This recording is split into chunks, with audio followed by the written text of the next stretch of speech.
ஆண்டவர் தூக்கி ரச்சித்த நாள், அந்த கரம் எடுத்த நாள், அந்த வாழ்க்கை செஞ்ச அற்புதத்தை ஒன்னொன்னா நீ நினைச்சு பார்ப்பனா, இன்னைக்கு பிரச்சனை உனக்கு தூசு போல இருக்கும். நீ பயப்படவே மாட்டான்னு சொல்றாரு. அதே போல இப்பயும் செய்வேன்றார். நீ பயப்படாத.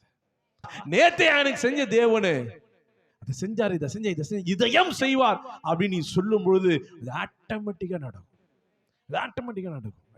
அப்போ எப்படா நீ நன்றாய் நினைத்து உன்னை நீ ஸ்திரப்படுத்திக் கொண்டு பலப்படுத்திக் கொண்டு நீ தைரியமா நிற்கும் பொழுது அதை பார்ப்ப. சோர்ந்து போய் துவண்டு போய் உடைஞ்சு போய் குழம்பி போய் என்ன செய்யுதுன்னே தெரியலன்னு உட்கார்ந்தா உன் சூழ்நிலைகள் அப்படியாகவே மாத்திரமே இருக்கும், மாறவே மாறாது. எதை திரும்ப தேவன் செய்த நன்மையை மட்டுமே திரும்பி பார்க்க வேண்டும். தோல்வியும் பிரச்சனையும் அல்ல, உலகத்தில் உள்ளவைகளும் அல்ல, மாயை அல்ல. அல்லேலூயா, ஆமென். தேவன் செய்த நன்மையை நினைத்து பார்க்கும்போது இன்னைக்கு உன் வாழ்க்கையில் இருக்கிற பிரச்சனைகளா அப்படியே மாறத்தை நீ பார்க்க முடியும், வாழ்க்கை விட்டு போகிறத பார்க்க முடியும். சாமுவேல் பாருங்க,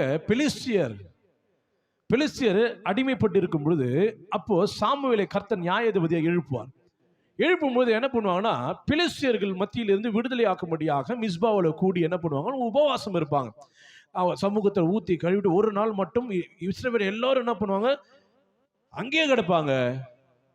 சாமுவேல் நியாயம் விசாரிப்பார். அப்போ இதை கேள்விப்பட்ட பெலிஸ்தி என்ன பண்ணுவானா, எல்லாம் ஒரே இடத்துல கூடி இருக்கான், அவனை காலி பண்ணிடலான்ட்டு என்ன பண்ணுவான், பெரிய படையை திரட்டிட்டு அவன் மேற்குள்ள வரும் பொழுது அதை பார்த்த பொழுது எல்லா ஜனம் சொல்ற, ஆண்டவரே எனக்காக நீங்க கர்த்தரிடத்தில் வேண்டிக் கொள்ளுங்க அப்படின்னு சாமுவேல் கேட்கும்போது ஆண்டவர் ஜெபிக்கும் பொழுது, சாமுவேல் ஜெபிக்கும் பொழுது கர்த்தர் பெலிஸ்தியர் மத்தியில அந்நாளில் இடைமுழக்கமாய் இறங்கி அவரை கலங்க பண்ணினார்.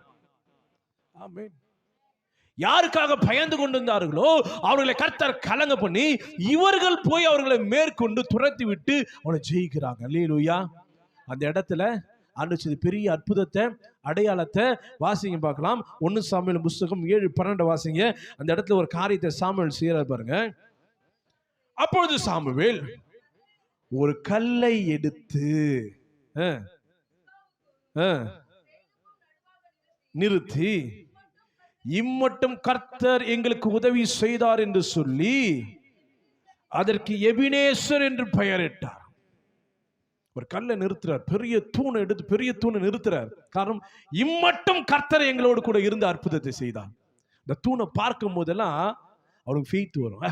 ஆண்டவர் அவ்வளோ பெரிய, என்கிட்ட ஒண்ணுமே இல்லை, ஆனா ஆண்டவர் ஆமென் ஜெயிக்க. இத்தனை வருஷம் அடிமையா இருந்த அந்த ஜனத்திலிருந்து கர்த்தர் என்னை விடுவித்தார். அடையாளம்